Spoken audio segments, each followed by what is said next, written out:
Historical records penned with meticulous brushstrokes often fail to capture the truth absurdly.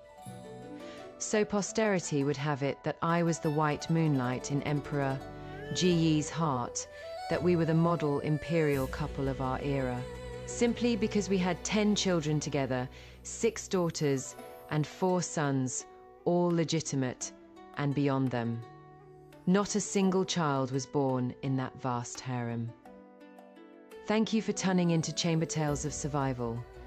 Let me share you today's story.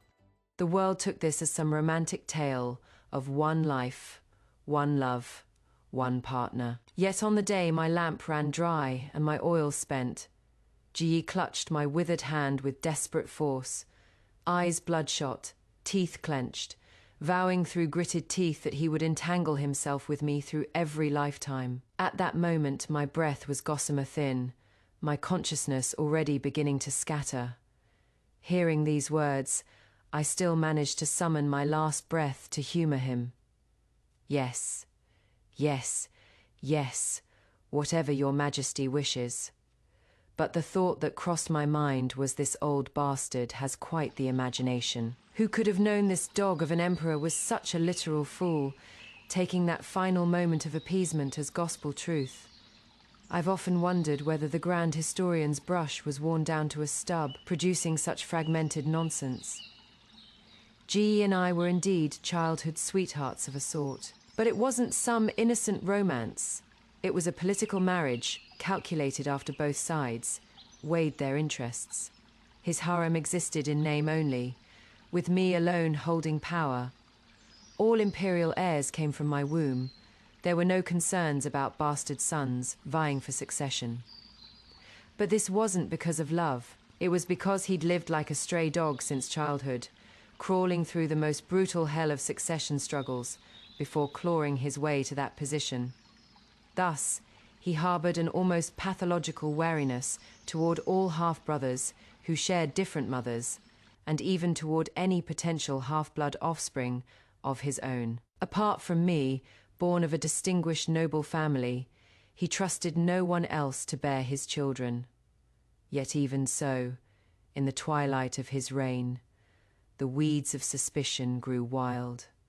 Eventually, that fire spread to me and our children. When all escape routes were blocked, when my sons and daughters faced imprisonment, or even execution one by one, I, as their mother, had nowhere left to turn. Since there was no path, I would carve one out in blood. I secretly contacted old allies, preparing to launch a military coup and force abdication. Alas, I was one move short. Ji Yi was, after all, the master of political machinations. Before my blade could even leave its sheath, he'd already uprooted everything. The scene that day was so brutal that I can still see it when I close my eyes. The screams outside the hall gradually subsided.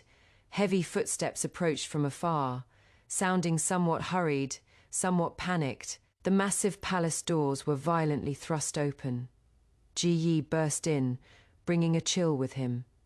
His face maintained that supremely cold expression, but with one glance, I saw through to the towering fury in his eyes, the rage of being betrayed by one's most trusted ally. His jaw clenched tight. He loomed over me, his voice seeming to squeeze through his teeth. "Empress, tell me, what crime should I assign you to match this generous gift of yours?" I reclined on the phoenix couch, my body already soft as mud, barely able to lift my eyelids. "Your Majesty may decide," I laughed faintly. My voice drifting, this subject wife's skills were inferior.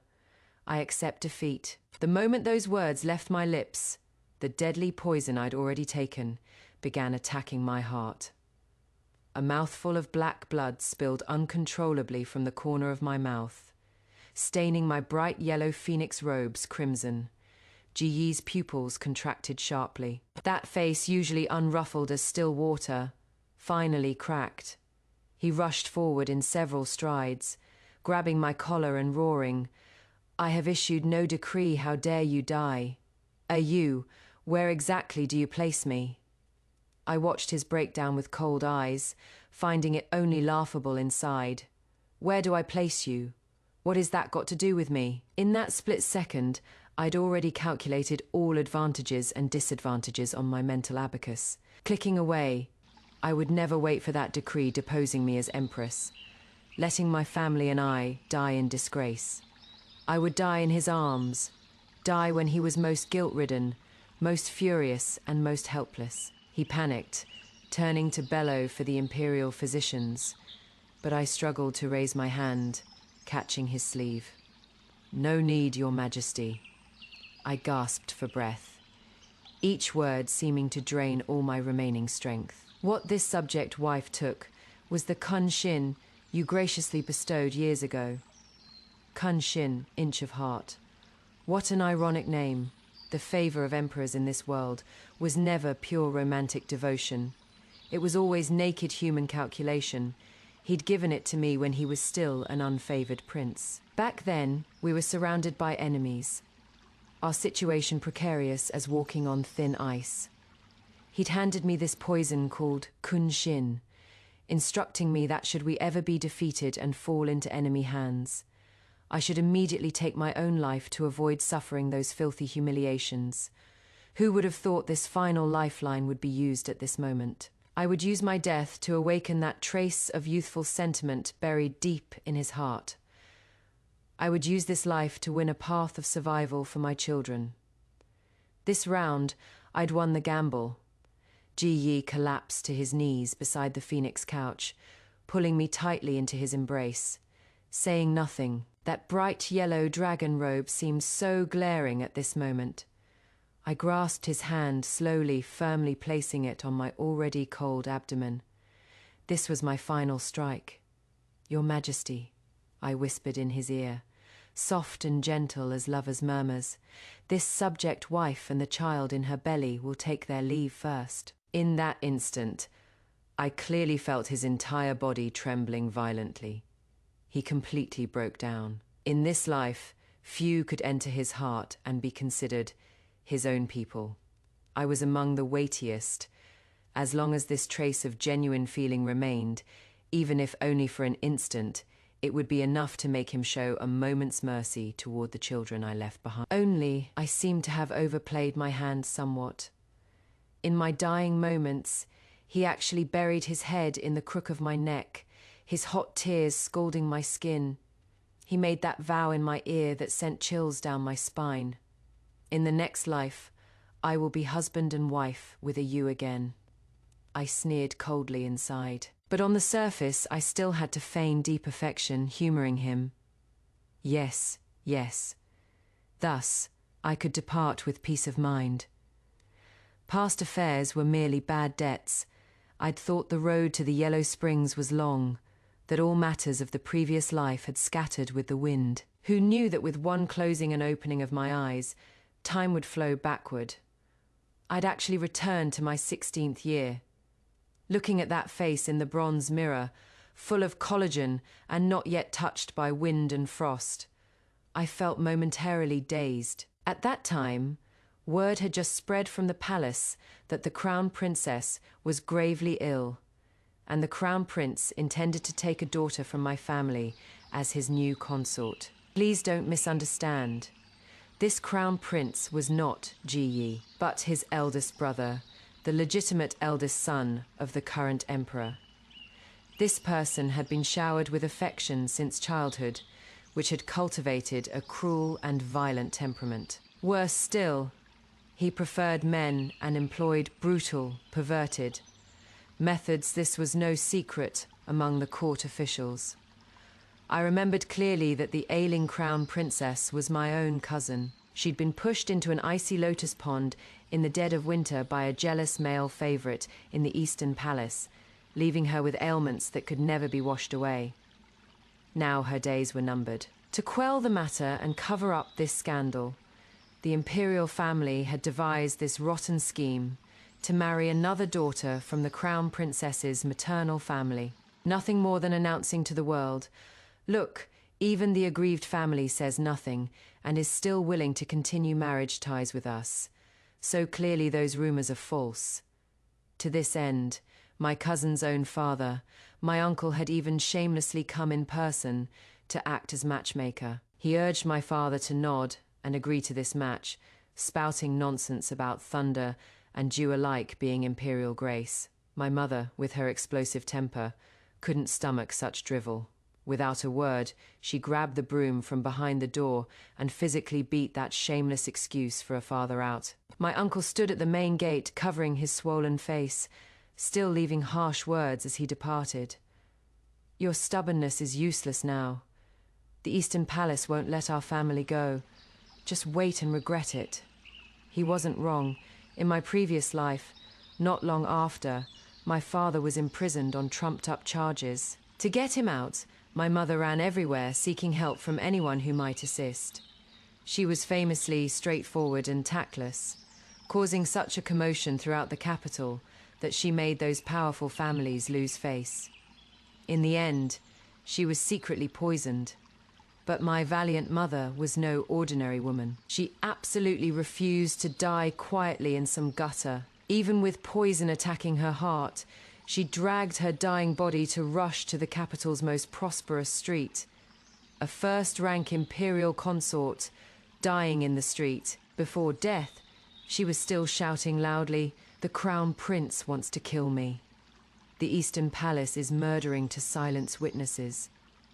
That cry shook the court and countryside, causing public resentment to boil. It was precisely seizing this opportunity that the second Prince Ji Yi, who'd been a transparent figure in court with no presence whatsoever, suddenly threw me a thorny olive branch one deep night. At that time, my family was destroyed, and I was single-mindedly bent on revenge. He was wildly ambitious, determined to seize the succession. We hit it off immediately, like two beasts licking their wounds in the darkness, willingly using each other before this. We'd been parallel lines, complete strangers. At this very moment, commotion came from the courtyard. My mother was clearly infuriated by my shameless uncle, currently grabbing my father's collar and administering a merciless spiral spin. "How could you have such a shameless elder brother? He has simply sullied our ancestors' reputation." My father was shaken dizzy, helplessly begging for mercy. "Wife, calm down. That is his shamelessness. What can I do about it? I'm quite desperate too. If you have no solution, then take this palm strike from me." With a resounding boom, a figure traced a graceful parabola through the air. My father was sent flying 2 li away by my mother's fury-laden palm strike. I hurried to the front courtyard, just in time to witness this scene. Ah, how familiar, how nostalgic this sight was. I couldn't help but sigh inwardly. Peaceful times. Nothing better than this. My father lay sprawled on the ground, staring blankly at the azure sky overhead. I'd seen this posture many times in my previous life.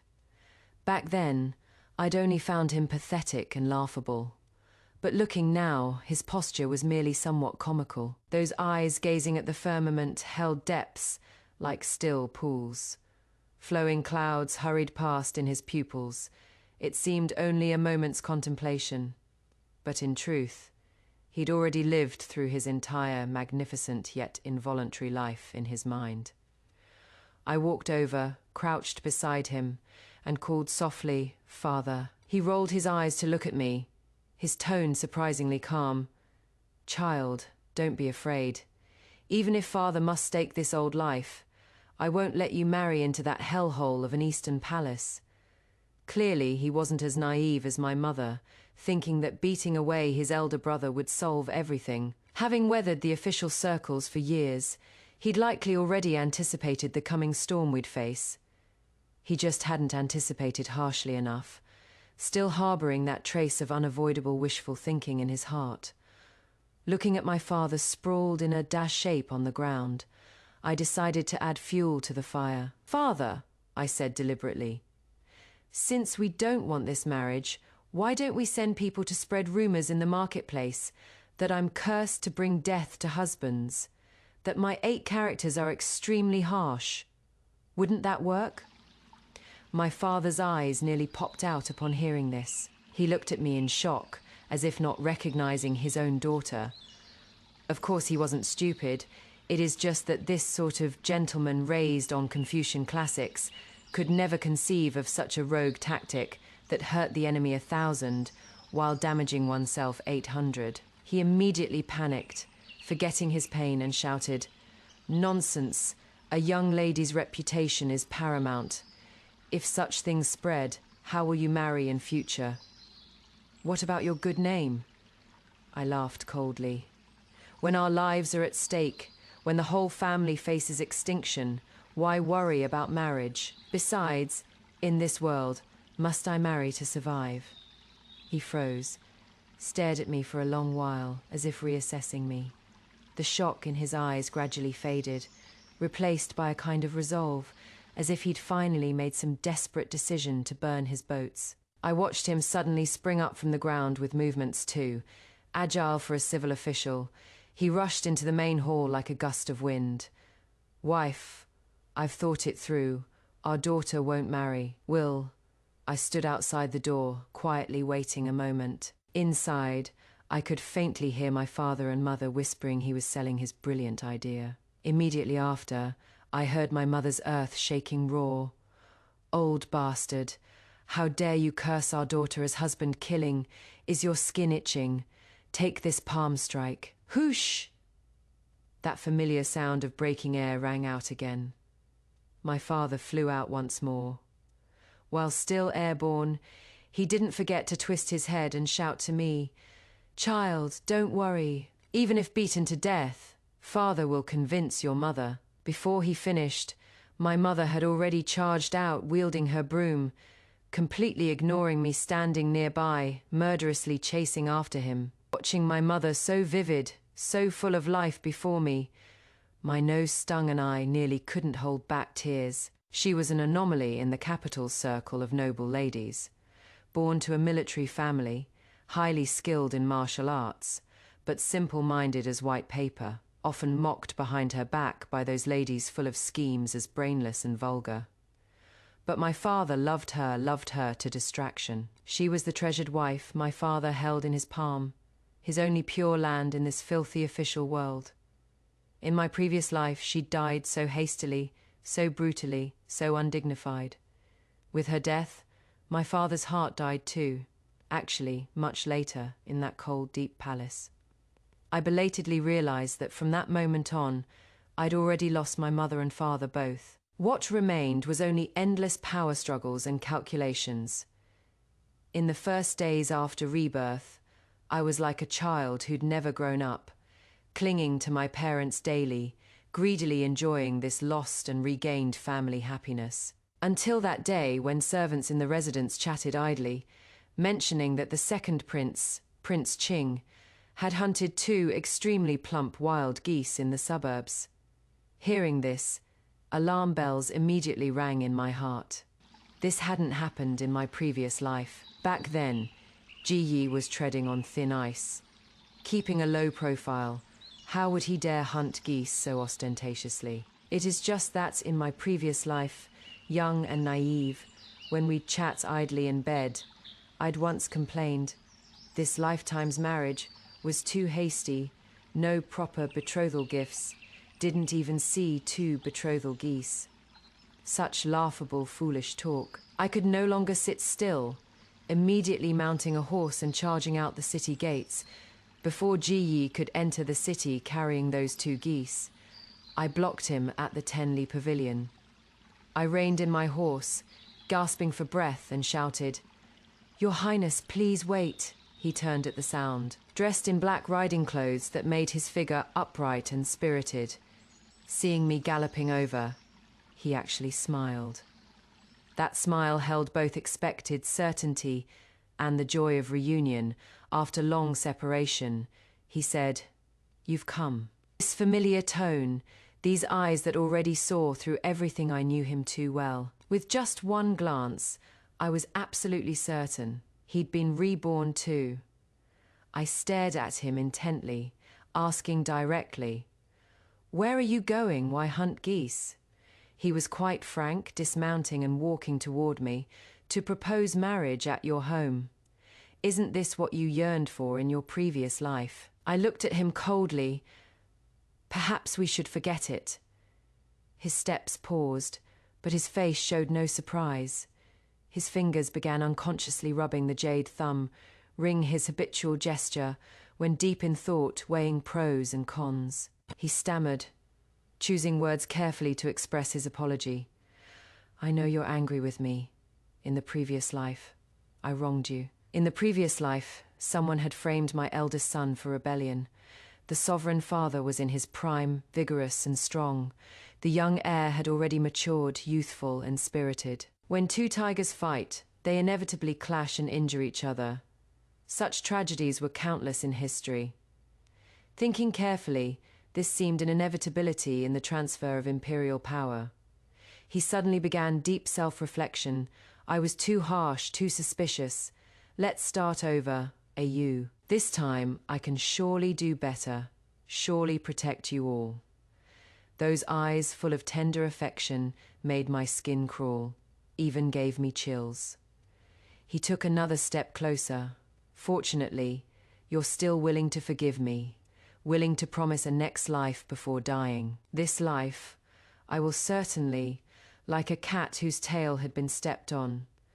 I immediately began retreating, pulling distance between us. I haven't forgiven you. I interrupted his self-moved state, my voice cold as ice shards. That was just my little trick. Were you actually fooled? Did you really think I was so devoted? Ji's expression froze. Yes, that grand performance before my death, including my final demise, every detail. Every line was meticulously designed by me. I looked into his eyes, laying bare the truth word by word. Think about it, how could I be stupid enough to actually imagine I could rebel right under your nose? It was only because my children were imprisoned by you, their lives hanging by a thread. I was confined by you, unable to seek help, to see you, to break that deadlock. I had no choice but to stage a rebellion, because I knew only this way, only by touching your bottom line, would you come see me personally. Ji Yi frowned, his gaze sharpening, clearly disbelieving my words. He said in a low voice, I initially thought it was a ruse. But you were already with child then, that was my flesh and blood. How do you explain that? He considered this an irrefutable flaw. Even tigers don't eat their cubs. I couldn't possibly have calculated even my unborn child's life into the scheme, unless I was mad. I smiled faintly, the smile both cruel and compassionate.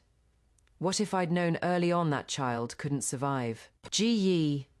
At that time, though, Ji Yi had furiously confined me. He hadn't reduced my allowances or treatment. Imperial physicians still came regularly for consultations. At this moment, facing the younger version of him, I could finally speak candidly without reservation. I was already 45 then. Advanced maternal age, years of accompanying you in campaigns, had long depleted my body. Imperial physician Shu had already examined me privately, saying the pulse was weak and floating. The pregnancy likely wouldn't last, most probably a stillbirth. Since that was the case, I had him keep the news hidden, thinking that, since it couldn't be saved anyway, I might as well use my life, along with this fated child, to gamble one last time. If I won, my children could live pure profit. If I lost, it was just death. I accepted it. Ji Yi, he looked at me in shock, as if meeting this bedmate of several decades for the first time. After a long while, he trembled with rage, pointing at me. Absurd, utterly absurd. If you told me earlier, I countered. Told you then what? Hard to say. In that tense situation, with him seeing red, with me utterly desperate, honestly, we couldn't have found a way out. Once the seed of suspicion is planted, nothing but blood can extinguish it. Seeing his silence, I twisted the knife. In the previous life, if I weren't the Duke's daughter, if I hadn't held military power and connections, would you have married me? In the previous life, the succession drama's curtain rose because my mother died tragically in the street. I was the aggrieved daughter. My father had commanded the empire's military. I was the most useful piece on the entire board. But this life, naturally, I wouldn't use my mother's death to pave his path to power. Reality lay naked and bloody before us. He fell silent. After a long time, he coldly replied, "If you weren't the Duke's daughter, why would I marry you to enshrine you or embrace you while dying together on the succession path?" In that instant, visible frost piled between his brows. He even unconsciously retreated several steps, as if I were some monstrous flood or savage beast. That handsome face instantly turned deathly pale. Honestly, seeing him eat crow like this gave me a dark, twisted satisfaction. Actually, in his heart, I'd always been somewhat simple-minded, taking after my brainless mother. Though suspicious, he'd always been completely at ease with me throughout his life. Even when our children later caused outrageous trouble, he never suspected I was behind it, only coldly rebuking me to stay out of it, thinking I was an indulgent mother spoiling the children. Now discovering that the foolish wife who'd always been compliant was actually calculating against him, even calculating him to death, he must be completely breaking down. I deliberately provoked further. These were merely petty tricks. I'd originally thought I could fool you for a few years with bad luck. Perhaps a year or two would suffice. But you, I looked him up and down with an expression reserved for idiots. Don't tell me you actually believed it, and believed it for an entire lifetime. The way he looked at me was full of shock, anger, and humiliation, as if seeing me for the first time. Finally, his handsome face flushed red, stubbornly insisting, "Your crude methods, of course, I saw through them long ago. I merely played along with your act." I feigned surprise for confirmation. "Rarely? Your Majesty is wise indeed." Then pointed at the 2 geese in his hands. "Then what is this?" As if scalded, he hastily hid the geese behind his back.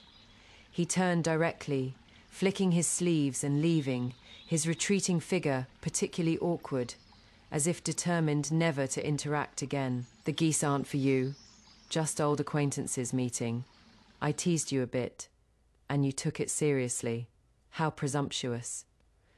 With that, he fled carrying those 2 unfortunate geese, even forgot to ride his horse.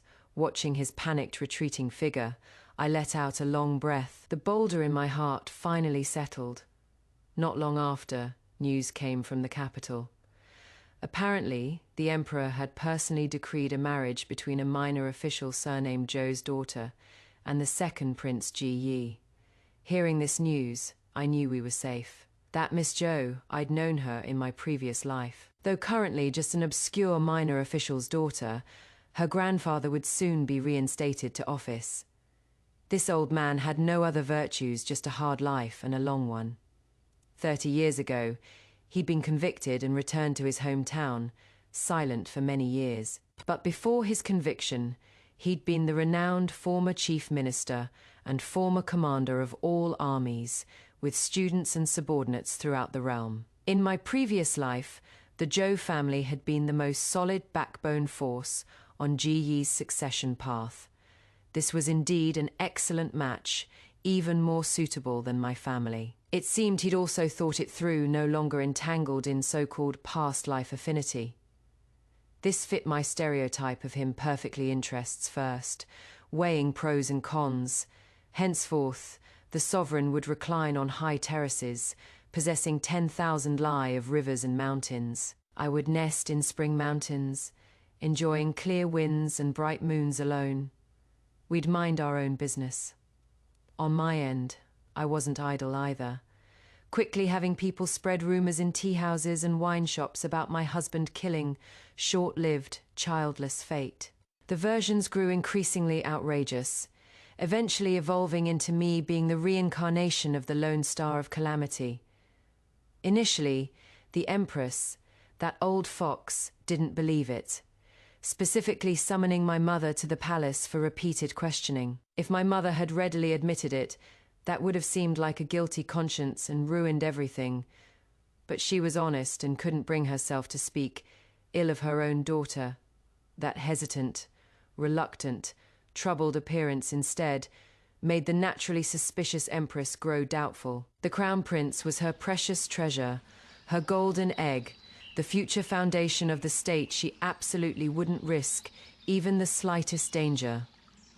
Later, the imperial family indeed changed their minds, selecting a cousin of mine from the same clan to marry the crown prince instead.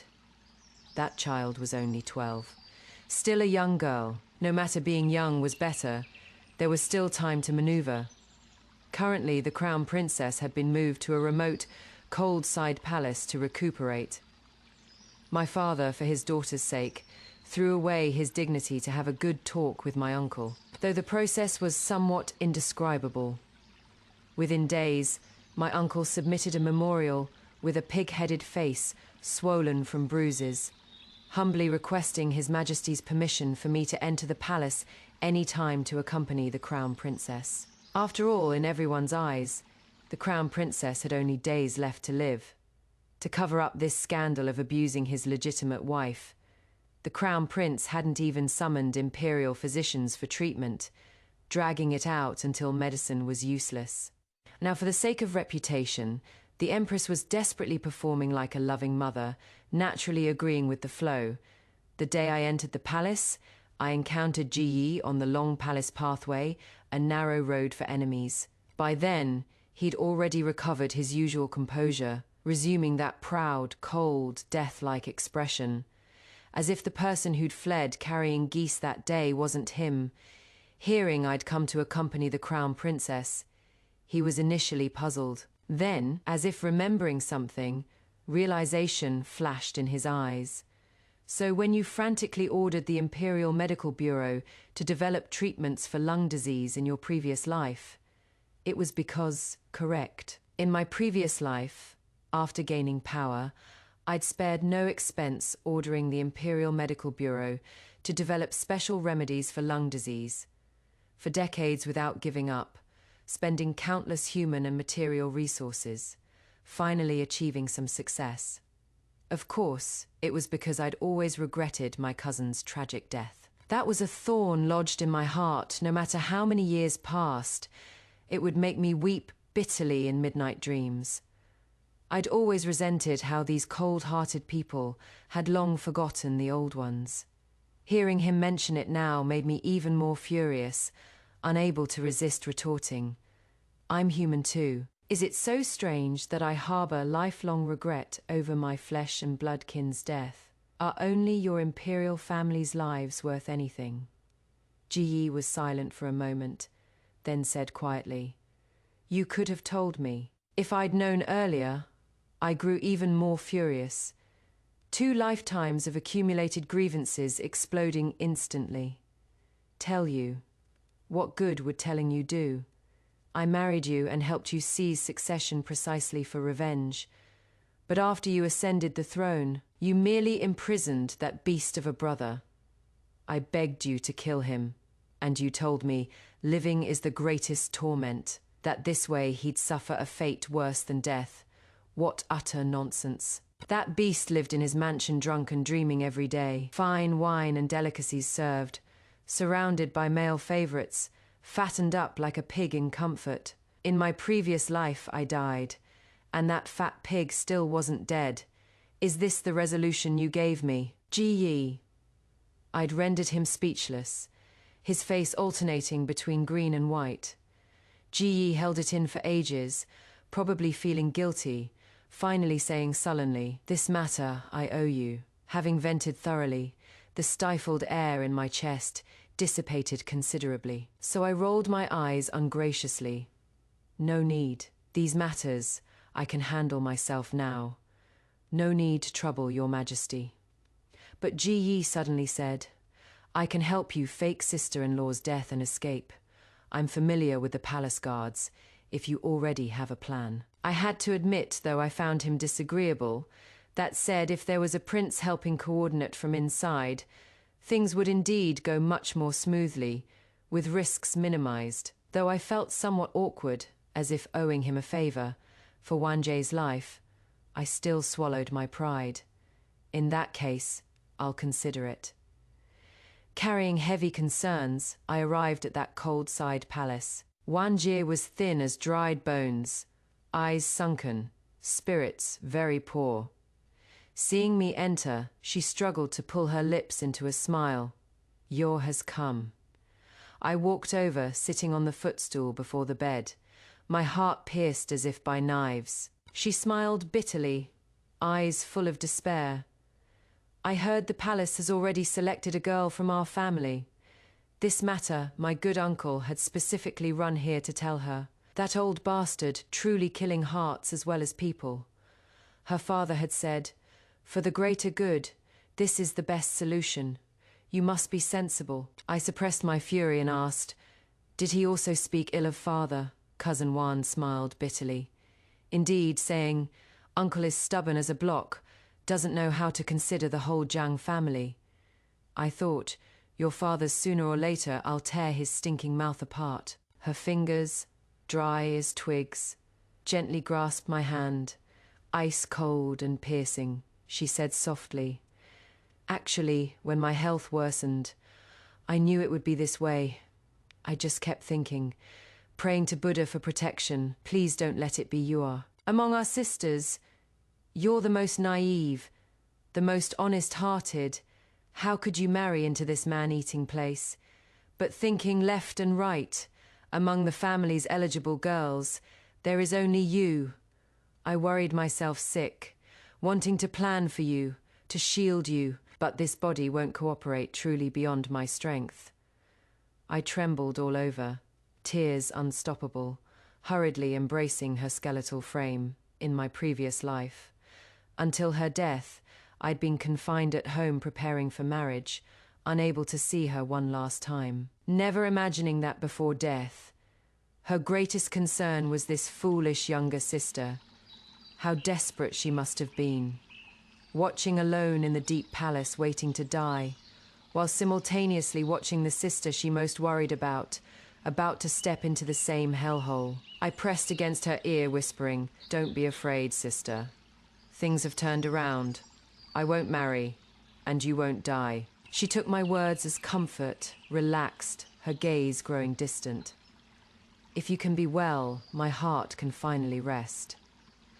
Having delivered these last will-like instructions, she seemed ready to sleep at any moment. I said abruptly, "What if you don't die, but instead escape alive and kicking? Wouldn't that be interesting?" I said I had divine medicine. Wanji didn't believe my medicine would work, thinking I was just humoring her for peace of mind. But when I fed her that pill, the fruit of my previous life's research, a trace of faint light finally kindled in her eyes. I watched Wanji fall into deep sleep after taking the medicine, her breathing weak but more stable than before. Walking out of the side palace, my heart was a tangle of emotions. In my previous life, I discovered that this world's discipline for women was, your love should go to your husband, your children, your husband's family. If you became an imperial family woman, your love must also extend to the entire dynasty, to all people under heaven. Only it couldn't go to your natal family. My love for my mother and cousins seemed the most negligible, most disposable thing before those grand principles. But I refused to accept it. I would no longer submit to these unreasonable teachings. This life, I would protect those. I wished to protect whoever blocked me. I'd kill. That night brought heavy snow, falling thick and fast, as if to cover all the filth in this palace. When I left the palace, unluckily, the carriage wheel actually broke, stuck in the snow, unable to budge. I was anxiously directing the coachman to repair it roadside, my hands and feet frozen numb. Suddenly, a procession approached from the distance, carrying torches, illuminating the snowy night. Someone sharp-eyed shouted, "Your Highness, there seems to be the Duke's residence carriage ahead." I looked up, and by the firelight saw Ji wrapped in thick fox fur, parting the crowd as he walked over. He glanced at the wheel stuck in the pit, then at me shivering in the wind and snow. A trace of schadenfreude actually appeared on his face. Well, isn't this that certain someone carriage broken? I hesitated slightly. What if he offered to send me back in his carriage? Though the weather was freezing, with the melon field and plum tree implications, a lone man and woman, if word got out, it would invite trouble. I'd just worked out how to righteously refuse when he drew his cloak tighter, saying leisurely, "Don't imagine I'll send you back in my carriage. Better to avoid suspicion with the melon field and plum tree, lest you accuse me of ulterior motives again." It seemed he'd truly recovered that sharp-tongued, caustic Ji was back. However, though Ji's mouth showed no mercy, he turned and ordered his guards behind him. "Go help them repair the carriage as best you can. If it can't be fixed, report to the Duke's residence." The long wind swept up yellow sand from the official road, blinding people's eyes. This interval waiting for the carriage repair stretched as if it could pull time back to the previous life. Ji stood at the wind's mouth, hands behind his back, robes billowing, when he suddenly turned and asked, "This road stretches far, how have you considered?" I rubbed the chill from my fingertips, contemplating at length, ultimately lowering my eyes, unwilling to give him even half a false hope. "Since our paths diverge, I'll thank your highness in advance for releasing me.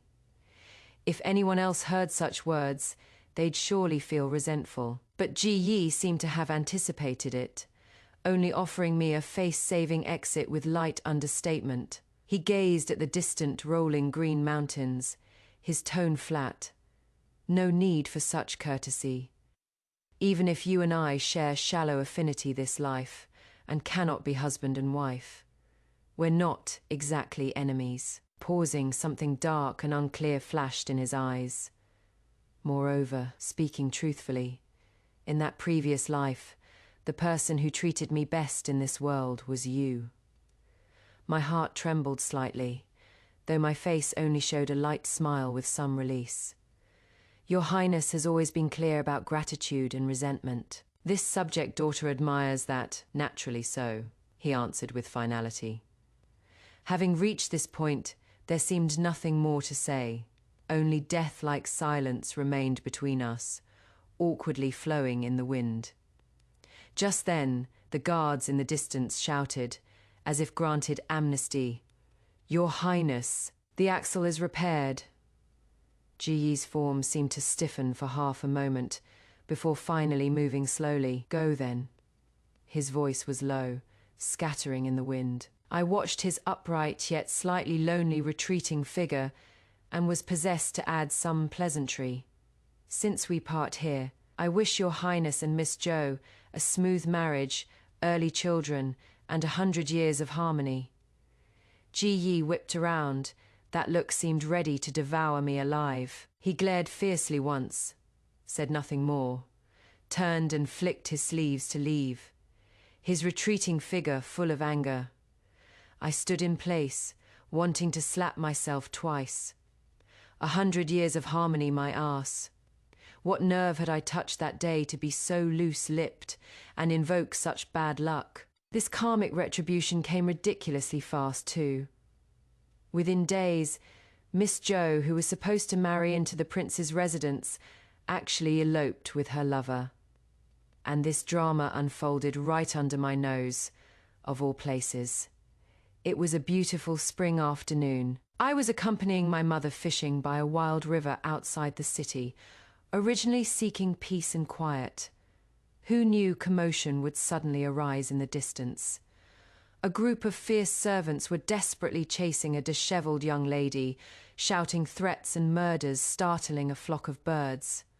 My mother, who was she? A generation's heroine delayed by the inner chambers. She immediately tossed her melon seeds aside, shot to her feet, gathered her chi to her core, and bellowed, "Broad daylight. Clear heaven are you forcibly abducting women." The other side was clearly used to tyranny. Seeing a mere woman, they cursed ungraciously. "What crazy woman? This is noble family business, irrelevant people get lost before you're covered in blood." Actually, in that instant, I'd already recognized through that disheveled figure that it was Miss Jo. But before I could speak, my mother's childhood heroine dreams were thoroughly ignited by that crazy woman remark. I watched her wrist flick, that 100-forged steel fishing rod cutting a fierce wind sound through the air. This business. I'm managing it today whether you like it or not. My head ached as I tried to pull them apart, but my mother had already announced heroically, "Not convinced. Come find me at the Duke's residence if you're not. I walk openly under my own name. Mother, can we keep a lower profile?" As both sides confronted each other, Miss Jo, seemingly at her limit, suddenly looked skyward and shrieked, her voice desperate and resolute. "I'd rather die than return with you." Before the words finished, she leaped and threw herself straight into the lake. This was getting serious. To prevent the Jo family from biting wildly like rabid dogs and implicating the Duke's residence, I had no choice but to steel myself and personally visit Ji Yi's prince residence to explain this absurd affair. Inside the study, sandalwood incense curled upward. I laughed awkwardly while rubbing my hands. This really isn't my fault. Nor did my mother force her, she jumped herself. Ji Yi sat behind the desk, toying with a jade thumb ring, looking at me with utter speechlessness. "Then what?" "Then," I swallowed. "Then my mother, you know, her temper beat those Jo family servants to a pulp. And then," Ji Yi raised an eyebrow, "I thought saving a life surpasses building a 7-story pagoda, so I wanted to pull her from the water and persuade her to talk things through." And then," I scratched my head awkwardly, "then that girl's water skills were really too good. She swam 2 li in one breath. I really couldn't catch up." Ji Yi listened, then fell silent for a long time. So long I thought he'd explode. Instead, he nodded and gave a very fair assessment. Sounds quite reasonable." I just breathed a sigh of relief, thinking this hurdle was past. It seemed he wasn't planning to investigate deeply into Miss Jo's escaped marriage green hat affair. Miss Jo had escaped. My mother's meddling had ended satisfactorily. But just then, a trusted guard rushed in from outside, kneeling on one knee. "Master, the person has been captured." In that moment, only my mother's golden cursing phrase echoed in my mind. These damnable man-eating turtle grandsons, black-hearted devils. How utterly vexing. What developed next completely opened my eyes. To curry favor with the powerful, the Jo family had actually delivered their recaptured daughter to the prince's residence, bound hand and foot. They'd gambled their entire clan's fortune on helping Prince Qing seize succession. Now that such scandal had erupted, they felt utterly disgraced. The Jo family head knelt on the ground, his face showing righteous familial destruction. "This shameless wretch, even if your highness beats her to death, we accept it. Absolutely no objections. Our Jo family will select another girl of pure background to serve your highness." Ji Yi accepted this with an indifferent expression.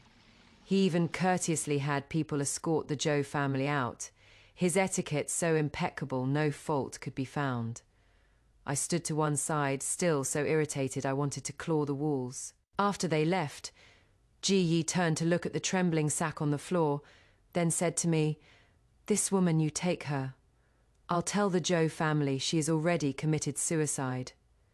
This sudden reversal was like a pie falling from heaven, smacking me senseless, leaving me completely disoriented. My mouth, always faster than my brain, blurted out, "You're being this nice." Ji Yi's hand paused mid-tea sip, his head snapping around to stare at me. Ji Yi suddenly smiled, that smile carrying self-mockery and coldness. Am I some good person?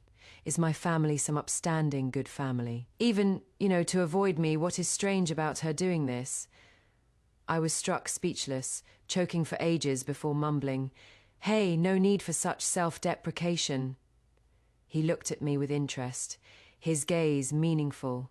Is that so? This person is definitely sick. Frightened, I quickly had people shoulder Miss Joe and fled that very night. On the return carriage, Miss Joe cried the entire way, weeping pear blossoms in rain, liver and intestines severed. She sobbed out her life sufferings. Her family favored sons over daughters, treated her poorly. She'd lacked proper food and clothing since childhood, was beaten and scolded at every turn. Finally grown, with a kindred spirit, her family wanted to trade her for monstrous wealth and position. She refused to accept it, refused to submit to fate, so she had to fight for herself this once. Though my ears were developing calluses, I still casually comforted. I understand times are hard. Don't grieve anymore. However, reality was often crueler than storybooks. When I delivered her to the agreed location in the suburbs, I found no one there. Her lover had vanished. Miss Joe's sky collapsed instantly. Seeing her tottering appearance, I hurried to say, "Don't panic. Don't panic, perhaps he was delayed on the road. I'll send people to search immediately." My subordinates were highly efficient. Soon they dragged that man back, like hauling a dead dog. By torchlight, I clearly saw the man's face. It was actually Miss Joe's previous life husband. In my memory, this man had originally been a poor scholar lodging with the Joe family, later marrying in as their son-in-law. In the previous life, the Joe family rose to power following G's succession, and he descended with them, gaining considerable favor. I remembered clearly even the old emperor's humiliating abdication decree had been written by his hand. I was just reflecting how this truly was destined karmic entanglement, impossible to escape, when Miss Joe had already leaped forward with tears of joy. But that man collapsed with a thud, kowtowing to me through tears. "Miss, spare my life. I was wrong. Please let me go. I just passed the imperial examination this year. My future is limitless. There is really no need to take such risks for a woman. She seduced me. I'm innocent." Miss Joe's just mended sky collapsed again, shattered to pieces. I felt nameless fury shoot straight to my crown. "Damn it!"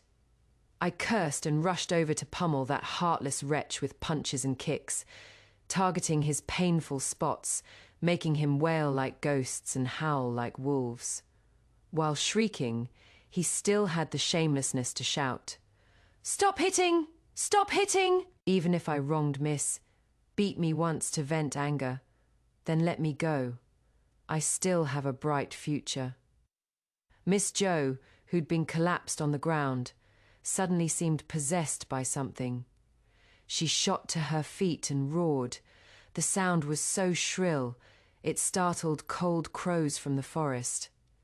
I looked back in horror. I saw Miss Joe raising a millstone-sized rock overhead, like an avenging demon, descending from heaven. Crash. The world went quiet. That scumbag's head split open like a flower, dead on the spot. I looked at the red and white matter on the ground and laughed dryly. Done for, caused trouble again. I was completely numb. Instead, Miss Joe, having killed someone, became strangely calm. She immediately bit her finger, tore her hem, and began writing a suicide note confessing her crimes. While writing, tears streaming, she said to me, "Benefactor Miss, rest assured I killed him. I'll commit suicide immediately. Absolutely won't implicate Miss in the slightest." I came to my senses, sighed and pressed down on her hand. This really isn't necessary. She kept writing and crying, desperately murmuring to herself, "I was already the prince's betrothed. Now I've eloped and beaten a newly successful imperial examination graduate to death. In this vast world, there is no place left for me." What she said wasn't wrong, but I'd lived 2 lifetimes after all. I silently turned and ordered my people to drag away the dead man for dismemberment, my tone as flat as ordering dinner. Hair, clothes, and all personal items, burn everything. Sink the ashes in the river. Leave not a trace. That head smash it until even his own mother couldn't recognize it. The remaining body parts separate and throw into deep mountains to feed wolves. Some sink in the river to feed fish. Miss Jo, mid-suicide note. Her brush dropped.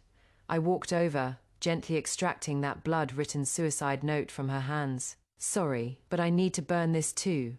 Keeping it is a disaster. You must understand that in this world, Miss Jo might very well have been quietly disposed of, vanishing like a speck of dust. Even my Wan Jie, honored as the nation's crown princess, could be crushed in this giant meat grinder with the slightest misstep.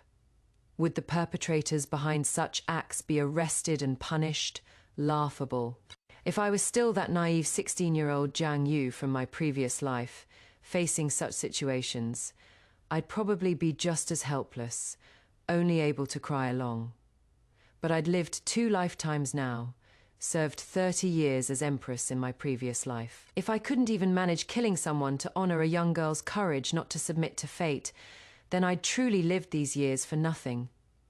Immediately, I had people swiftly destroy the evidence, then gave Miss Jo a heavy bag of gold and pearls, arranging for people to spirit her far away overnight to somewhere no one knew her. At parting, she kowtowed 3 heavy times to me, crying while swearing, "I will certainly live on. Absolutely won't disappoint Mrs. Life-saving kindness today." I helped her up, smiling. "I know you'll survive.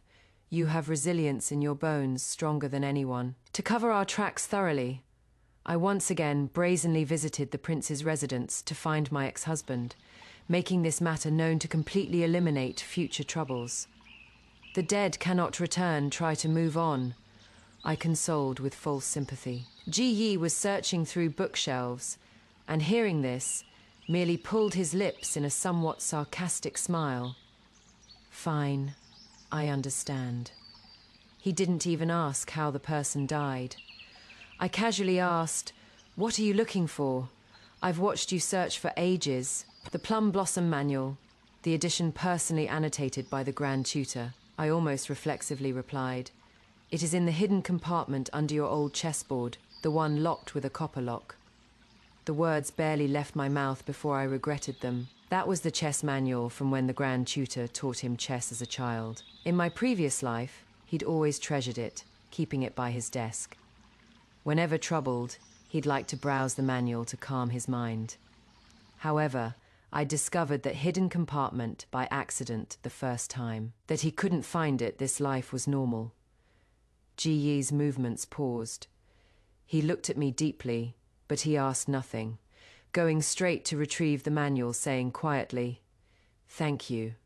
Then he immediately sat down to open it, as if that manual held some life-saving remedy. I replied woodenly, "You're welcome." When spring came, the palace plum blossoms bloomed magnificently. We chose an auspicious day. I used the pretext of entering the palace to accompany the gravely ill Wan Jie. She'd taken the death-feigning drug, her face deathly pale, lying against my chest, quietly waiting for the medicine to take effect. She was thin as kindling, jabbing me painfully, making me feel somewhat guilty about my own plumpness. Outside the window stood a red plum tree, blooming like fire, very beautiful yet very desolate. We were actually both terrified, not knowing if this medicine was reliable, if the plan would succeed smoothly, if we'd be discovered the next moment by the Sovereign and Face Clan extermination. So we spoke nonsense to dispel this suffocating fear. I told her I dreamed I married and lived an ordinary life. She found it interesting, laughing weakly. "I wonder what you'd be like as a wife. I think you'd be like Auntie." She thought my mother's fate was good, that she lived freely. She thought I should also have good fate like my mother. Auntie's only regret this life was probably injuring her body early, not giving you several siblings for company. I suddenly interrupted her. I dreamed I had 10 children. She was clearly shocked by this number. 3 difficult births where I nearly died. "Those people still praise my good fortune, many children. Much blessing, how would they know I wished for death from the pain?" Wan Jie choked. hesitating slightly, fear flashing in her eyes. Is it really that painful? Her mother hadn't taught her these things. Actually, my mother hadn't taught me either before, only occasionally hearing of some family's woman dying in childbirth. But we girls had all been taught to be gentle, respectful, frugal, and yielding, never daring to contemplate that blood and gore closely. I leaned to her ear, saying viciously, "So painful, so painful. Let me tell you, no matter how noble the woman, even the palace empress, during childbirth she is no different from livestock being butchered on a cutting board." Originally, gossamer-breathed Wanjie was frightened into shouting, nearly jumping from the couch. She looked at me wide-eyed and sweating. Really, really. Seeing me squinting and smiling at her with a mischievous expression, she finally realized, chiding, "Good grief, you're teasing me, aren't you? I must be confused. Listening to you, a girl not even fully grown, spouting such nonsense." I laughed quietly, though tears nearly fell. Then her breathing gradually weakened. The medicine was taking effect. She opened her mouth, saying something, her voice light as wind. I leaned close to hear clearly. "I can't bear for you to suffer. You in future, you must never have so many." I found this both funny and heartbreaking, my heart seemingly crushed. Then her head lolled to one side. She died. That death state was extraordinarily realistic. Though mentally prepared, I was still frightened cold, heart pounding wildly. When I recovered, I immediately ran barefoot from the side palace, hair flying, crying in terror, "The crown princess has passed." Several palace maids dozing in the corridor were startled 3 feet high by my cry, souls flying in terror. Immediately, crying shook the heavens, the entire Eastern Palace in chaos, everyone running to report the death. I hid in the corridor shadows, trembling, until from the darkness, a figure flashed out ghost-like, covering my mouth with one hand. "Stop shouting," I heard. That familiar voice. I relaxed, my whole body going limp. The night was deep with heavy dew.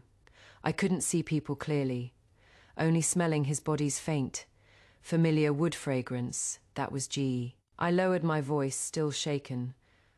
"Why did you come personally? Didn't we say your people would?" We'd agreed his people would wait nearby for news and provide support.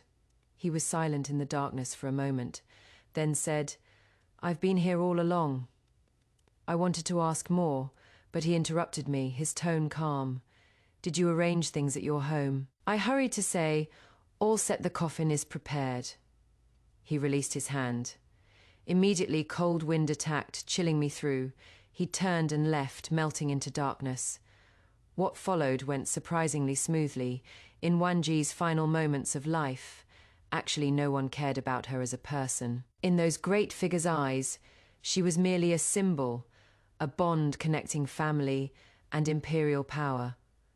Her natal family had basically confirmed her numbered days. Only anxiously seeking solutions to the disaster, this imperial couple's discord brought the family and how to send another daughter in. This was perfect. Their coldness, actually, I followed the morning procession, wailing, supporting the coffin, performing this sisterly devotion drama fully. Then, timing it precisely when the death-feigning drug wore off, Ji Yi personally helped me steal Wanji from that cold underground palace. On the carriage taking Wanji away, there was actually another person. I lifted the curtain and froze. It was actually Shishu.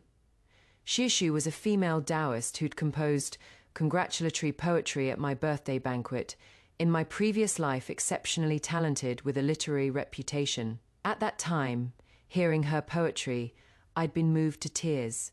Because Wanji before marriage had also been a learned woman of considerable accomplishment. Before dying, she'd left me a poetry collection very thin, yet writing out her life's sorrows. Unfortunately, I'd been playful in youth, read too little, barely comprehending 1/10 of its flavor. Seeing Taoist Shi's talent in my previous life, I'd impulsively shown her that collection Shishu had read it utterly enraptured, as if meeting a soulmate across lifetimes. She'd urgently asked who owned this collection. I said they'd already passed. Hearing this, Shishu had actually collapsed to the ground in that grand setting. Then wept torrentially. She'd said, "This should be my soulmate. How could they leave so early? If I could meet them, I'd only wish to travel the world together, drunk in this mortal realm." At that time, having been empress long enough, I'd maintained composure, only giving her the collection. Returning, I'd hidden under blankets, secretly crying until I fainted. Now, seeing me, Shishu inclined her head slightly, saying, "Prince Qing made the connection, inviting this poor Taoist here." I turned back incredulously, looking at that man beside the carriage. Ji Yi turned his face away, a trace of discomfort crossing his features, as if somewhat afraid to look at me. He urged, "This place isn't safe for long delays, leave quickly." Wan Ji had just awakened, not yet understanding the situation. She didn't know who Shishu was, nor cared what this Taoist did. She just clutched me, eyes rimmed red, unable to part. My eyes also reddened, choking. Wan Jie, Shishu beside us, moved by the scene, immediately composed a poem.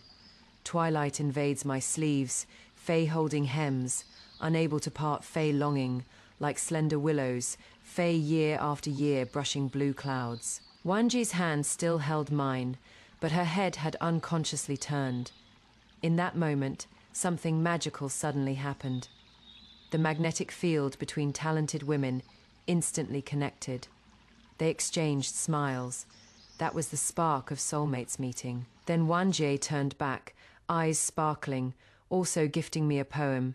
Floating clouds follow my wishes, Fey flowing water, carries longing Fey when meeting plums another day Fey. You'll know I remember you. I twitched my lips. Thank you, sister. Good poem, good poem. Ji Yi beside us couldn't help it. PFFT. I immediately felt embarrassed, quickly withdrawing my hand. Fine, fine, go, go. Chat on the road. Remember to write me letters. Definitely write in plain language. No flowery stuff. Also send me some good food and drink. I watched the carriage rumble away, carrying Wan Jie toward freedom. My heart a tangle of emotions. I'd actually been afraid. She'd been a beauty since childhood, carefully raised by the family my uncle had calculated on cultivating her for benefits. She was like a bird raised in a golden cage, never experiencing outside wind and rain. She was also afraid, clutching my hand, saying, "I seem to know a bit of music, chess, calligraphy, painting, but these things seem useless outside palace walls." I told her, "Let's see how it goes, it might not be so bad. At least it won't be worse than that man-eating Eastern palace." Finally, we'd consoled ourselves. Just living ordinarily would already be good. Who knew it would turn around like this? Her peerless beauty worn away by illness seemed to return the moment she met Shishu. At this time, only we two remained on the empty mountain road, facing Ji Yi again. My emotions were complex beyond measure. I couldn't help asking, "How did you know about Shishu?" He gazed into the distance, saying flatly, "After you cried like that at your 35th birthday, I was completely puzzled. Later had people investigate for ages before learning. It was because of that poetry collection. I was baffled, but I cried secretly." He turned, smiling, his gaze profound. "You know me, I've always been suspicious. You're my empress. What could you secretly do under my nose?" Instantly deflated. I'd even felt slightly moved just now. Go to hell. Control freak. He suddenly sobered, saying seriously, "I have one final question." I asked, "What?" "The children. I've never understood, even if you had no feelings for me, how could you not miss our children at all? Especially number 3, the one you loved most. She was our first daughter. In the previous life, you held her constantly, kissing her over and over, treasuring her like a jewel. Thinking of those children for the first time this life, I felt my heart pricked, as if by needles, somewhat sad. But since we'd laid everything bare, I felt quite released. Nothing couldn't be discussed openly. So I said frankly, I thought this through long ago. If they don't come from my womb, perhaps they'll be born into better families with more loving parents. Raising children is vexing, especially as Empress, raising imperial children. If you loved one son slightly more, he'd return home imagining, Mother thinks I could be crown prince, then begin calculating against his brothers terrifying.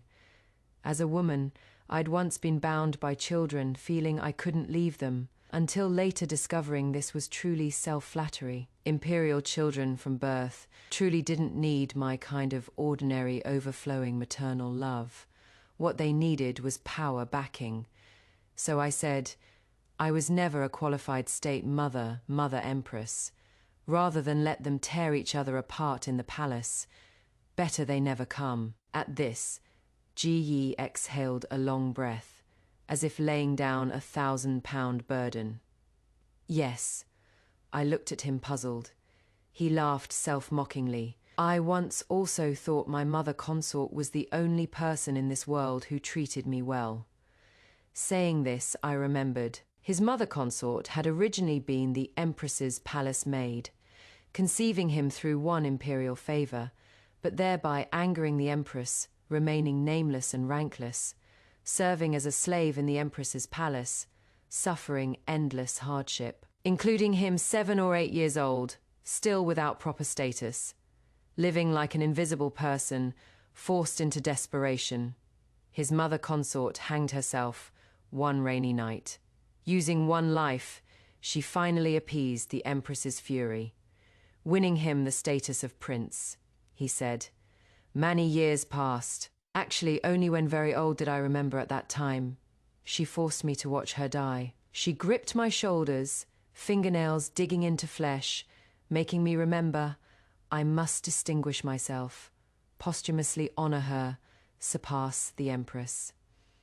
She never considered leaving a 7 or 8-year-old child, harboring such hatred. How would he survive in this conspiracy-filled palace? Ji Yi looked at me, his gaze desolate.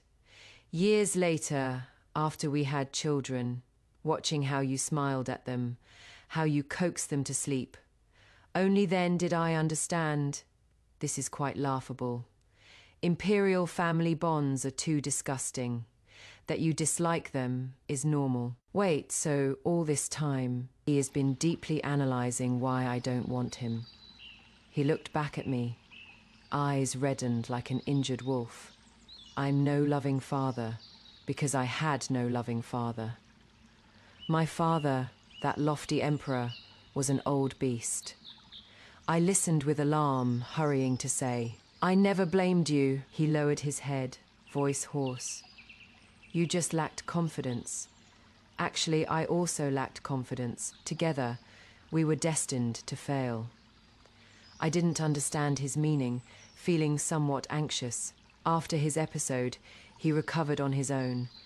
Like June weather, like a child's face, utterly erratic. He suddenly smiled with release, stepping back. I've thought it through. As the saying goes, closest yet most distant are the sun and moon fain nearest, yet most estranged are husband and wife. Go are you this time, don't look back, I said, fine. Though I found him odd, the situation was unclear, better to leave first. I'd just turned, not even walked 10 feet, when my mind suddenly rang with a cold, mechanical voice without warning. Beep, target subject, departing detected. Conquest progress will reset to 0. Mission failed. Please confirm and accept punishment. What the hell? I looked back in alarm. I saw Ji Yi still standing, hands behind, back on that mountaintop. Figure upright, very lonely, very proud. The next instant, from the 9 heavens above, a purple thunderbolt suddenly descended. Boom! It struck him squarely without deviation. I was completely stunned. So our rebirth was because Ji Yi had bonded with some ridiculous system, and it was a system making him conquer me. Now that he'd voluntarily released me, the conquest failed, so he got struck by lightning. This is insane. The mountain road was treacherous. I struggled carrying him charred by lightning, with only half a life left, stumbling down the mountain, one step at a time. Though barely alive, his mouth remained characteristically stubborn. Let go, cough, cough. I can walk myself. I was furious, gasping for breath while cursing. Are you sick? Like this, and still acting tough. Not your concern. Let me die here. I was completely baffled why Ji, such an extremely selfish person, would do something so self-harming and pointless, until I carefully recalled everything before death in my previous life. It all pointed to an answer that filled me with deep dread. I stopped, turning my head to ask him on my back. Could it be, just because of what I said before dying? In my previous life's final moments, he'd gripped my hand, crying like a child, asking if I'd marry him in the next life. To humor him, I'd lied, saying, yes, we'll be husband and wife through every lifetime. He said nothing, burying his head deep in the crook of my neck. Whether from embarrassment at being exposed or having completely fainted, I couldn't tell. I carried Ji home. My father went mad. Why did you bring him back? I had only half a life left too. He was heavy and burning hot. I said, what else? My father actually said, weren't you near the imperial mausoleum? He is conveniently a prince. Couldn't you just bury him nearby? I actually couldn't fault my father's logic. My mother completely missed the situation's gravity. Still examining Ji, worthy of being called the imperial clan's greatest beauty, even lightning struck. He is this handsome. My father's face darkened, pulling my mother away. You know shit. Now he and the crown prince are fighting to the death. Having him here will implicate us. My mother. Huh? Really? Prince Qing looks so delicate. Could he really be that capable? Delicate. No imperial child is delicate. I wasn't worried about Ji Yi and the crown prince's struggle. He wouldn't lose. Didn't lose in the previous life, let alone having lived twice now.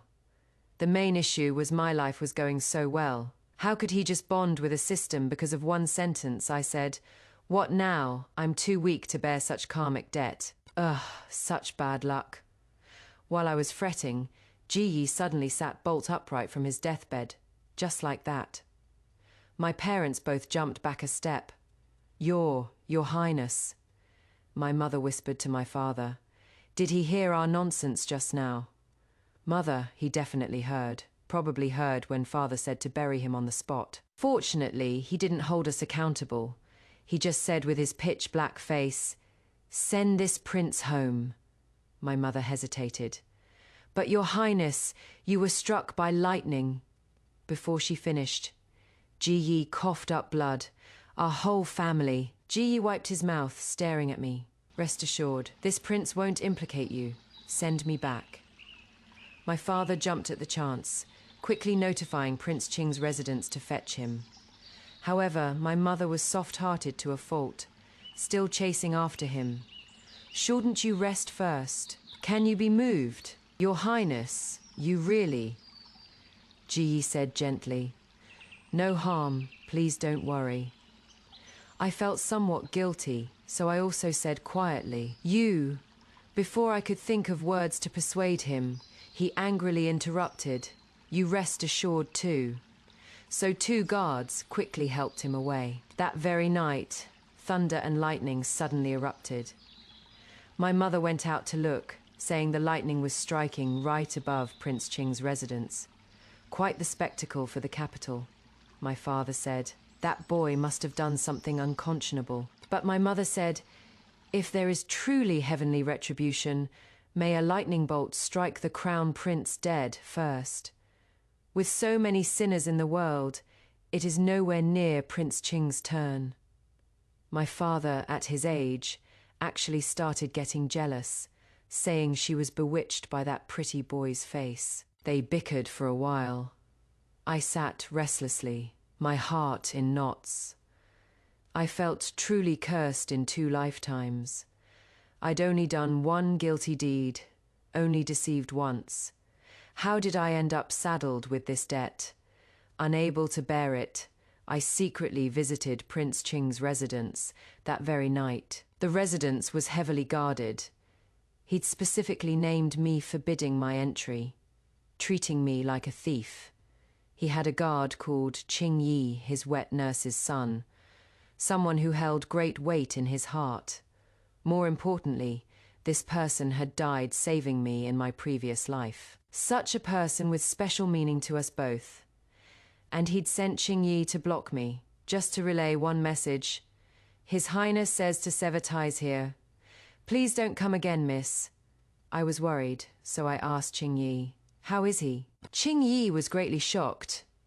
His Highness predicted you'd ask exactly this. I fell silent briefly, then asked, what did he say? His Highness said he accepts the wager's outcome. It has nothing to do with you, miss. Those words sounded familiar. Qing Yi had a very amusing face, short and square, with thick lips and plump cheeks, always rosy red. In my previous life, he'd often crack corny jokes that my ex-husband never appreciated. But I always did. Now he'd parroted the message without understanding its meaning, feeling a bit awkward, thinking he should smile. I smiled too, habitually playing along. I hurried to say, it is fine now. Please take good care of him. As I left, I heard Qing Yi muttering to a junior guard nearby. Don't know why, but I feel this miss is really a good person. That night, returning home, the thunder kept me awake all night. Did they strike him dead or not? I recalled my previous life. When newly married, I was 16, he 18. We didn't know each other. On our wedding night, when he lifted the veil, his expression was indifferent. This was normal. My father was unremarkable, but both scholarly and martial. My mother was stunningly beautiful and highly skilled, but barely literate. And I unremarkable, barely literate, and utterly undisciplined under my parents' indulgence. Among the capital's intensely competitive noble ladies, I was completely ordinary, however. He was quite diligent in marital duties. Otherwise, we wouldn't have had so many children. But to say he was particularly enthusiastic, no, even during intimacy, he was indifferent, more like an emperor fulfilling his duty to produce heirs. Thinking it through, I felt our marriage was at most one of mutual respect. In the middle of the night, I'd jolt awake. Could it be he is sick? The rolling thunder was my only response. The next morning, I learnt my ex-husband hadn't been struck dead, because the Crown Prince seized the opportunity to submit a memorial impeaching him, saying his disrespect toward the heir apparent and lack of fraternal deference had brought heavenly punishment. Hilarious, that lightning had indeed been chasing him relentlessly. Everyone thought he was finished, including my mother, who felt quite distressed. Having blood feud with the Eastern Palace over Wanji's matter, she made voodoo dolls at home, cursing, Crown Prince. Drop dead, Crown Prince, drop dead. My father appeared quite cold, saying, Prince Qing's wings aren't fully grown, and now struck by lightning. Speaking of which, why was he struck by lightning anyway? I was frantic with worry. Would the Crown Prince actually succeed? No. If you opened your thinking, Prince Qing emphasized their brotherly harmony. So he visited the Crown Prince's residence for some brotherly bonding. The lightning following him struck the Eastern Palace. The Crown Prince wasn't killed, just bedridden, but it precisely killed the Crown Prince's 2 most beloved male favorites. That day, everyone in the capital went to gawk. I went too. Prince Qing's carriage emerged from the palace.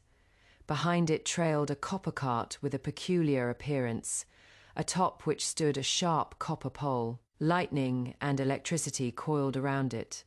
Someone exclaimed, "A divine sign. This isn't some evil omen, this is clearly an auspicious portent. Could Prince Qing be heaven's chosen?" This actually works. As the carriage passed me, the lightning on that copper pole suddenly vanished. I was stunned. My presence could ward off lightning, so the carriage stopped. Ji Yi opened the door, spotted me precisely in the crowd, and beckoned me over. He said, "Stay away from me." I was shocked again. "You want me to leave? But your..." Ji Yi's wretched state suggested he might ascend to heaven and blow it up any second.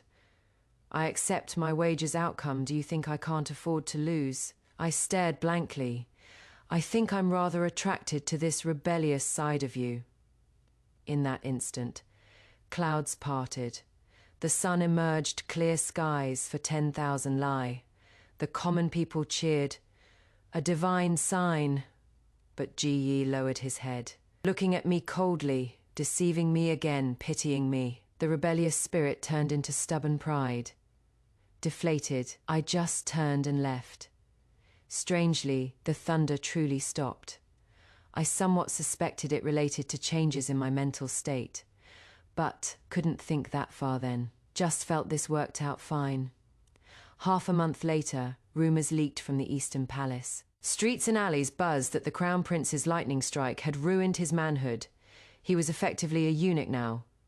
The future emperor should ideally be the dynasty's finest stud. Heirless, or even having few heirs, would invite criticism and even factor into judging an emperor's competence. But the empress wouldn't give up. She desperately denied it, refusing to let anyone check under her son's trousers.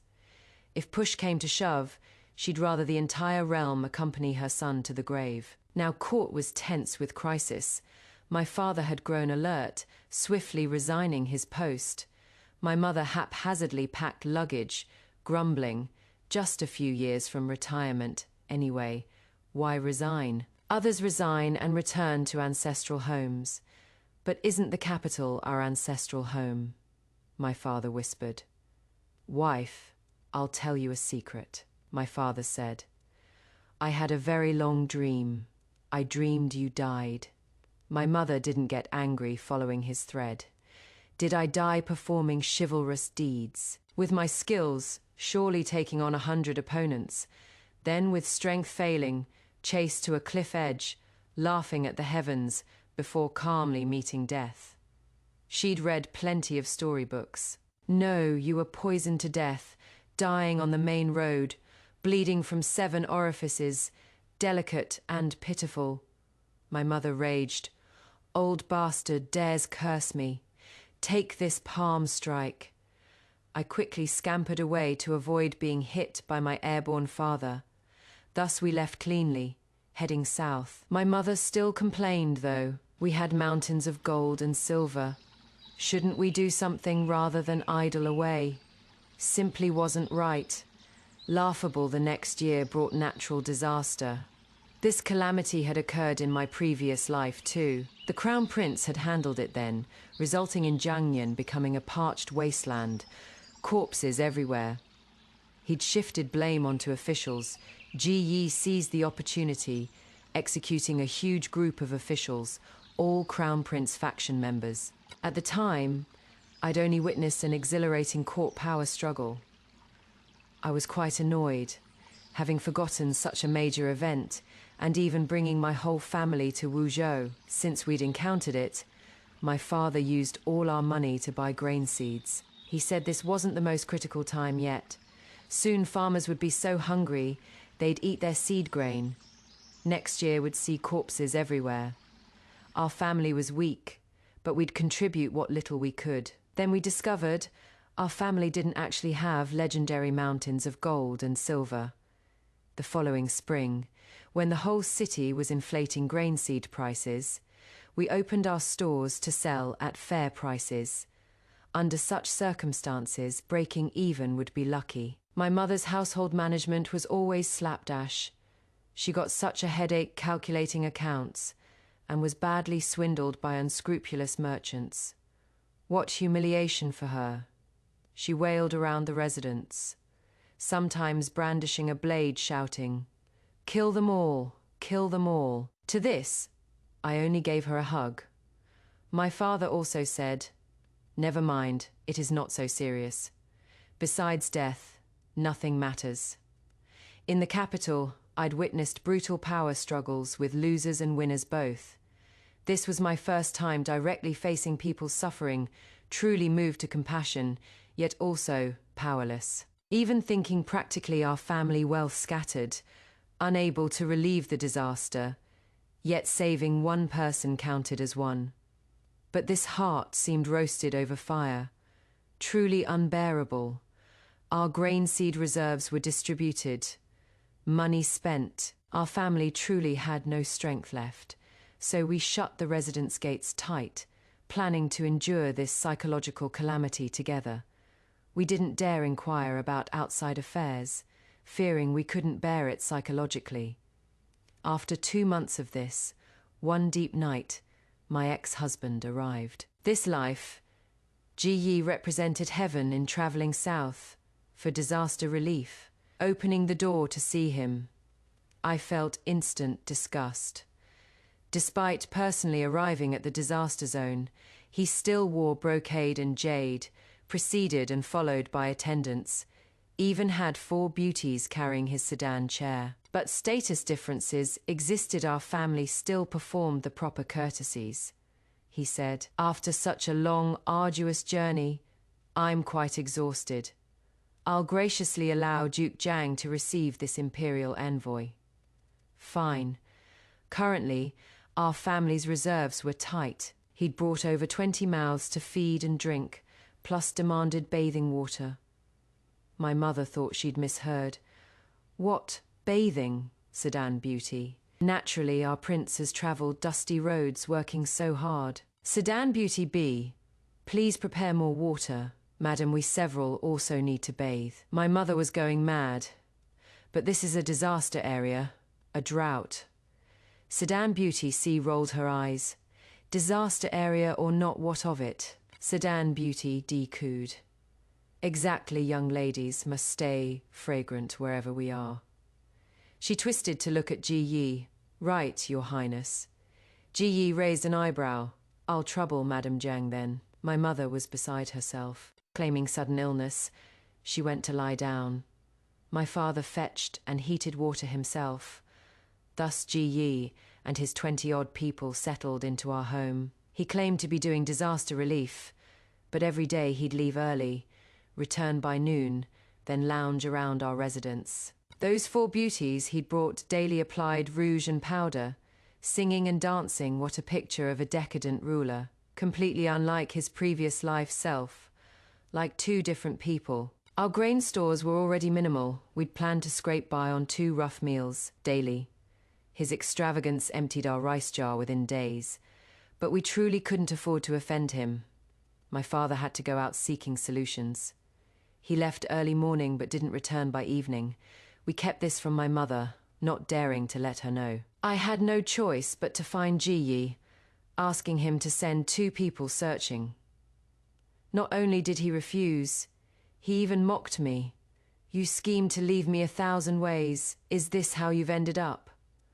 I choked back my grievance, staying silent. He continued, "This is nothing. I'll eat through your family's grain, leave you with no path forward, except begging me to favor you," he went on. "By then, you can't be a proper wife anymore. You'll only be a bed-warming maid." I erupted in fury. In that instant, lightning flashed and thunder rolled. Though only briefly, I took a deep breath, my heart ultimately more concerned for my father. I could only leave myself to search. The city currently presented a desolate scene, displaced disaster victims everywhere. I wore filthy, stinking male clothing, with an old servant, not daring to look much. The old servant whispered, "Young master needn't fear, these people are too starved to have much strength." Hearing this, I couldn't help glancing back. I saw an old person, skeletal and gaunt, eyes wide, staring at that moon on the horizon, waiting for death. In that instant, my heart truly ached unbearably. I felt like I was walking while my soul had left my body, momentarily uncertain whether I was in hell or the mortal realm. Reaching the city outskirts, I saw starving wolves gnawing on corpses. The old servant raised his torch, protecting me as we fled forward until reaching a relatively safe spot where he helped me sit and rest. In that moment, my heart felt ready to burst. I collapsed on the ground and couldn't help crying aloud. The old servant knew what weighed on my heart, silently weeping beside me. He said, "Miss, don't grieve, times are hard. This is beyond our control." I turned to speak, when suddenly a hand reached from behind, trying to embrace me. The moment it touched me, I got full body goosebumps. Without thinking, I leaped 3 feet high and slapped him hard across the face. By then, my fury had reached my crown.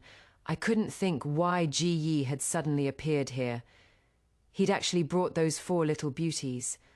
I only had overwhelming rage, wanting to tear everything apart, smash everything. I pointed at him and cursed. "Prince Qing! Truly the noble Prince Qing! How many chips can this city's 100,000 people add to your path to power? An envoy bearing the sovereign's mandate is no better than a bandit. I was wrong about you. I thought you were a good person, never imagining that away from the capital. You'd be such a plague to realm and people." In that instant, gale force winds rose, lightning flashed and thunder rolled, blowing those beauties every which way.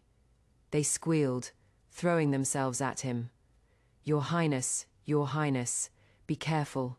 He casually caught one in his arms, looking at me provocatively. I instantly laughed in fury. "To think I once shared a bed with someone like you as husband and wife. You utterly disgust me," he said flatly. "I've also been inflating grain prices, planning to profit greatly. Can't blame me. Greasing palms at court requires substantial funds. Behind vermilion gates, wine and meat rot, while roadside corpses freeze. It has always been thus. You'll get used to seeing it." Then I couldn't help but cry to the heavens, "May lightning strike this beast dead." In that instant, from who knows where, clouds rapidly descended.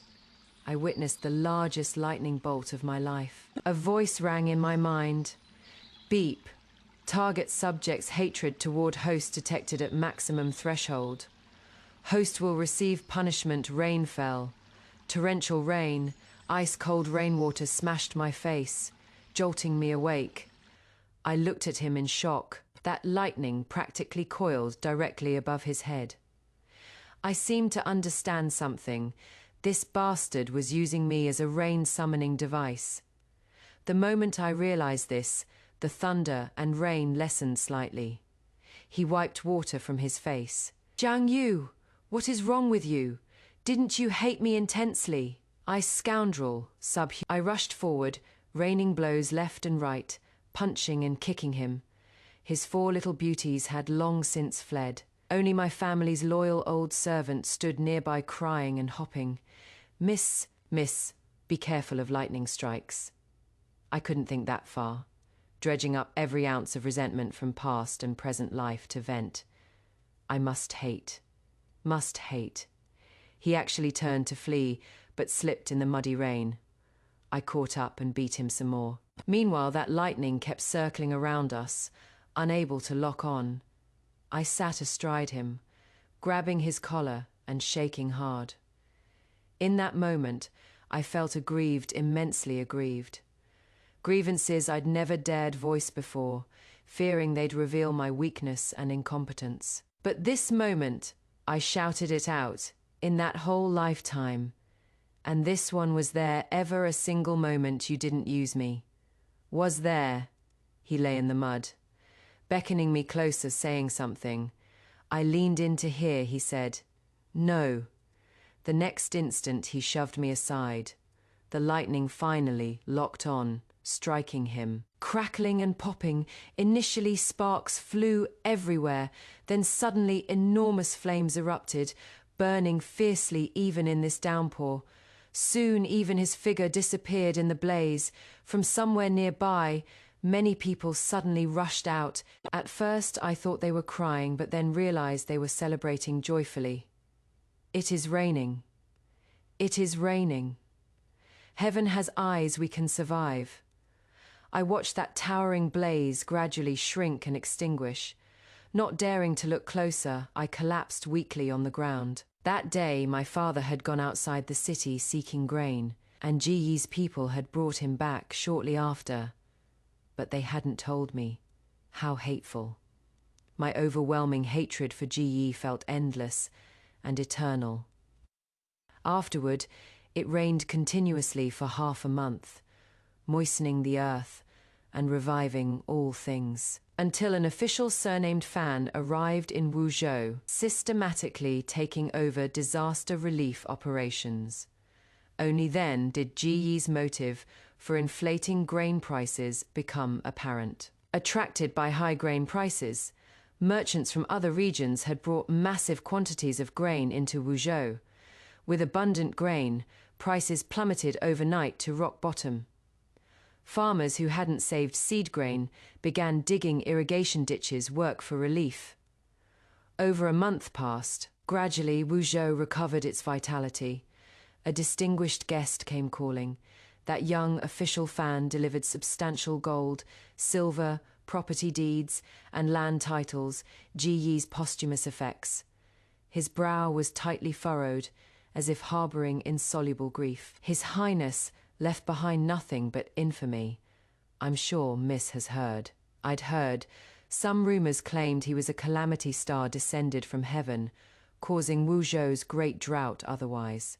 How could he have been struck so thoroughly by lightning that not even bones remained? If not that, why would rain fall immediately upon his death, resolving the disaster? Official Fan showed some agitation, saying, "But the disaster relief plan, every single item was personally drafted by His Highness. I merely followed procedures. Now universally praised, I feel utterly undeserving and deeply troubled. Before leaving the capital, His Highness told me Wuzhou would soon receive rain. Monsieur, his only personal matter. You must know something." He knelt pleading, tears streaming. I beg Miss to enlighten me. I remained silent for a very long time. Finally, I could only clear my throat gently, then say, "Young man, serve the people well in office, and don't be so curious." That day, official Fan left red-eyed. Among Jiyi's effects, I found a letter containing just one sentence. "You deceived me once, I deceived you once, we're even. Don't grieve." Afterward, I began studying all kinds of books, poetry, history, commerce. Every day I'd rise with the rooster, practicing martial arts with my mother. My parents both felt distressed, especially my father. "Yeah, you've always had average abilities, we've long accepted that. Why torture yourself studying and training at your age?" I turned back in shock. "Huh, you've accepted it." My father smiled awkwardly. "Right, we've accepted it." I didn't know what to say, so just smiled. Actually, I understood my parents' meaning. Essentially, they only had me and just wanted me safe and sound until old age. In my previous life, I'd thought the same. When poor, preserve yourself. When prosperous, benefit the world. Having experienced the succession struggle that most humanity destroying experience, I'd thought I saw worldly matters quite. Who knew this life would bring natural disaster? Teaching me that among myriad worldly affairs, I'd seen merely the tip of the iceberg, shallow, short-sighted, and often powerless. If I'd never witnessed it, that would be one thing. But having seen it, I couldn't help wanting to see more. I truly was average in ability, but learning a bit more couldn't hurt. This lifetime, I lived it for myself. In my 20s, I roamed the realm with my parents. In my 30s, I encountered Shi Shu and Wan Jie, spending time together. Later, I also met former Miss Zhou, my ex-husband's ex-fiancée. She'd opened a tavern in Jiangnan with children aplenty. Then my mother rallied and started a business, didn't become enormously wealthy, but didn't lose money either. Plus, after experiencing disaster, we lived frugally and saved a considerable sum. When the new emperor ascended Jiyi's ninth brother, his only close sibling, he posthumously honored Jiyi, cleared his name, and summoned my father back to court. My father declined, taking my mother and me beyond the pass to see neighboring small nations, witnessing many shocking customs that year. I was ancient and decrepit, barely able to move. Beside me were an adopted daughter and loyal old servants who, following my instructions, carried me to the courtyard to sun myself. By then my memory was terrible, couldn't remember what I'd eaten that morning, but gazing at dappled tree shadows, my mind suddenly filled with inexplicable memories. I saw my previous life after my death. Initially, everything proceeded normally.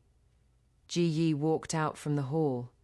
Seeing the eldest son who'd rushed to rebel, he said flatly, "Your mother is dead." The crown prince collapsed, his expression panicked. Only then did Jiyi repeat, "Your mother is dead." The crown prince finally reacted, wailing in grief. Jiyi looked at him coldly, then turned and left. During the lying in state, all the children cried. The crown prince performed most dramatically, sometimes shouting, "Mother isn't dead," sometimes trying to crash into the coffin. Jiyi sat silently in the high seat watching, as if examining and testing.